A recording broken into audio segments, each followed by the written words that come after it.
बाई DJ Kamlesh ननूर बाजार अलपुरा। बिना के तार पर नारद के देखू गजब सूरतान छै हे यो बिना के तार पर नारद के देखू गजब सूरतान छै हंस सवारी पमैया के देखू गजब सहकान छै हंस सवारी पमैया के देखू गजब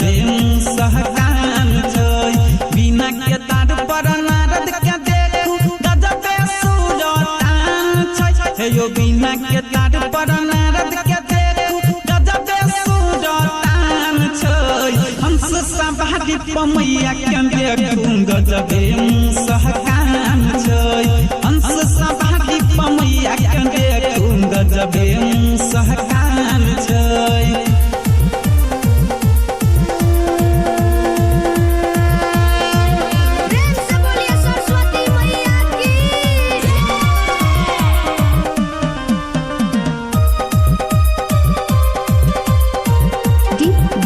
डीजे कमलेश अलपुरा।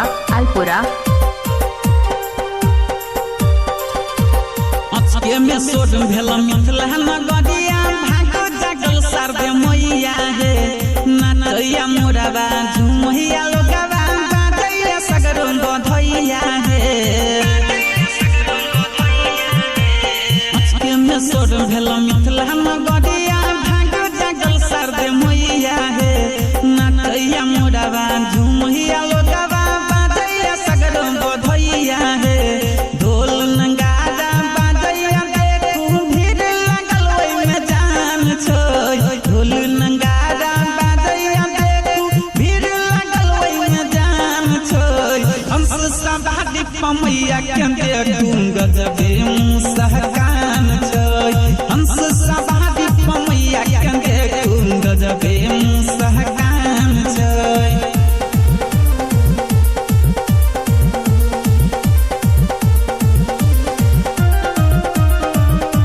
अभी सुन रहे हैं विराट म्यूजिक की शानदार प्रस्तुति। डीजे कमलेश अलपुरा ननौर बाजार।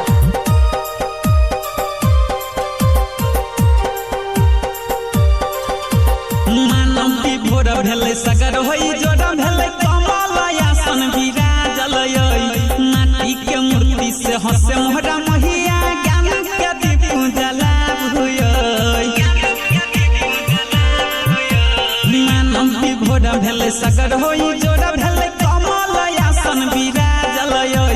माटी के मूर्ति से हंसे मोहरा महिया ज्ञान के दीप जलाब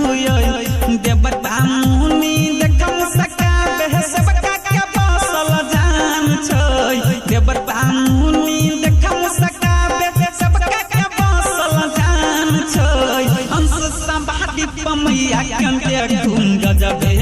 सहकान छै हंस सवारी पमैया के देखू गजब सहकान छै।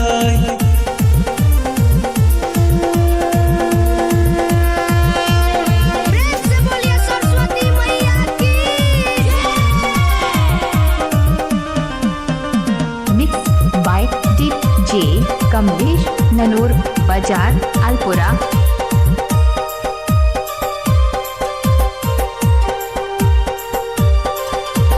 नारद जी कहतुन सुनु हे मोरा मैया नवता पठावल ह सेवका के राइटर पंकज राकेश के साथे कष्ट मिटाबे माहे सबका के नारद जी कहतुन सुनु हे मोरा मैया नवता पठावल ह सेवका के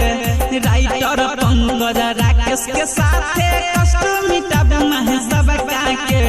गायक रंजन राजेश के दिल में पूजा के बड़ी अरमान छै गायक रंजन राजेश के दिल में पूजा के बड़ी अरमान छै हंस सवारी पमैया के देखू गजब सहकान छै हंस सवारी पमैया के देखू गजब सहकान छै। डीजे कमलेश के फोन नंबर 7708981462।